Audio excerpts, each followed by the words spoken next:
नमस्कार, आपली न्यूजमध्ये तुमचं सर्वांचं सहर्ष स्वागत आहे आणि आपण बघत आहात आपली न्यूज।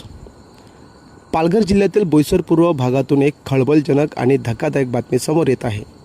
बोईसर पूर्वेतील एयू प्लाझामध्ये सुरू असलेल्या निंबा वेलनेस स्पा वर पोलिसांनी थेट डमी ग्राहक पाठवून मोठी कारवाई केली आहे।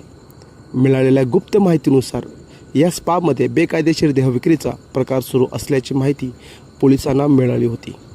याची खात्री करण्यासाठी पोलिसांनी शिताफीने डमी ग्राहक पाठवला आणि इथूनच सुरू झाली मोठ्या कारवाईची तयारी।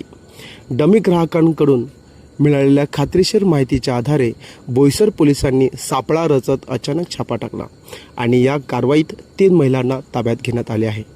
मात्र या संपूर्ण प्रकरणातील स्पाचा मालक पोलिसांना चकवा देत फरार झाल्याची माहिती समोर आली आहे। या धडक कारवाईमुळे संपूर्ण परिसरात एकच खळबळ उडाली असून बेकायदेशीर धंद्यांवर पोलिसांची करडी नजर असल्याने पुन्हा एकदा स्पष्ट झाले आहे।